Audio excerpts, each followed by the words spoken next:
سلام دوستان، وقتتون بخیر. من پوریا هستم. همراه من باشید با اخبار ورزشی. میخوایم در مورد نقل و انتقالات تابستونی فوتبال با هم صحبت کنیم. امروز پرسپولیس. چرا پرسپولیس؟ به دلیل اینکه پرسپولیس به عنوان اولین تیم به صورت رسمی وارد بازار نقل و انتقالات شده. پرسپولیس در اولین گام از بیفوما، بازیکن فصل گذشته استقلال خوزستان، به عنوان اولین خریدش رونمایی کرد و الان که ما داریم صحبت میکنیم در حال رونمایی از امین کاظمیان، بازیکن فصل گذشته آلومینیوم، و مجتبی فخریان، بازیکن فصل گذشته شمس آذر قزوین هست. صحبت‌های بسیار زیادی پیرامون پیام نیازمند و رضا شکاری هم وجود داره که به احتمال بسیار زیاد طی روزهای آینده قراردادشون با پرسپولیس رسمی خواهد شد و ازشون رونمایی میشه.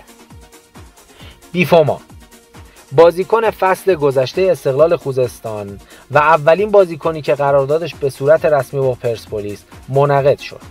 بیفوما در فصل گذشته برای استقلال خوزستان هم گل‌های خوبی زد، هم پاس گل‌های خوبی داد و گلش به استقلال تهران باعث شد اسمش بیش از پیش بر سر زبون‌ها بیفته. بیفوما سابقه همکاری رو در گذشته در ترکیه با اسماعیل کارتال داره و کارتال هم از زمانی که وارد ایران شد درخواست جذب این بازیکن رو به مدیران باشگاه داده بود. در نیم فصل هم صحبت‌های مبنی بر انتقال این بازیکن به پرسپولیس بود که در اون مقطع زمانی انجام نشد. بیفوما 33 سالشه، بسیار تکنیکیه و پست تخصصیش وینگر چپ هست، ولی توانایی بازی در پست پشت مهاجم و مهاجم نوک رو هم داره. بیفوما سابقه بازی در لالیگای اسپانیا رو داره و عکس‌های بسیار زیادی ازش به تازگی در لالیگای اسپانیا وایرال شده، مخصوصاً عکسی که در تقابلش با بارسلونا اون زمان با لیونل مسی داره. امین کاظمیان، بازیکن فصل گذشته آلومینیوم عراق، بازیکنی که 9 گل زد و 2 پاس گل داد.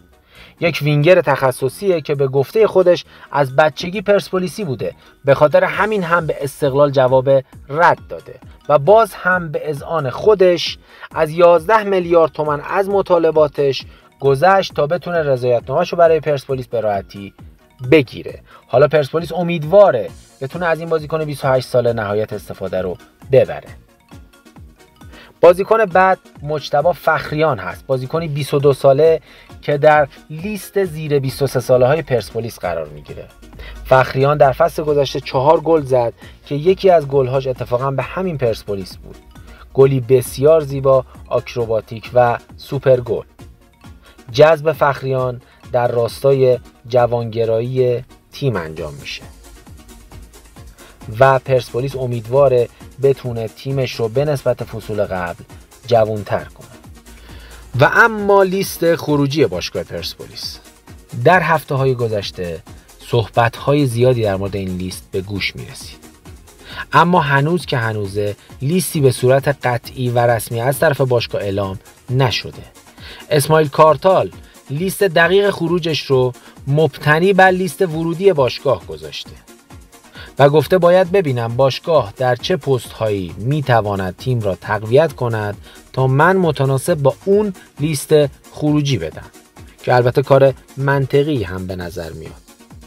حالا صحبت هایی که پیرامون این لیست هست و بازیکنایی که احتمال خروجشون یه مقداری بیشتر از بقیه است، میشه از گولسیانی نام برد، میشه از الکسیس گندوز نام برد، ایوب الاملود، عیسی الکثیر، صادقی و مسعود ریگی. البته همونطوری که گفتم این لیست قطعی نیست و هنوز صحبت و حرف و حدیث راجبش زیاده. باید صبر کرد ببینیم تا باشگاه پرسپولیس با چه بازیکن‌های جدیدی به توافق میرسه و بعد از اون لیست خروج دقیق باشگاه مشخص بشه.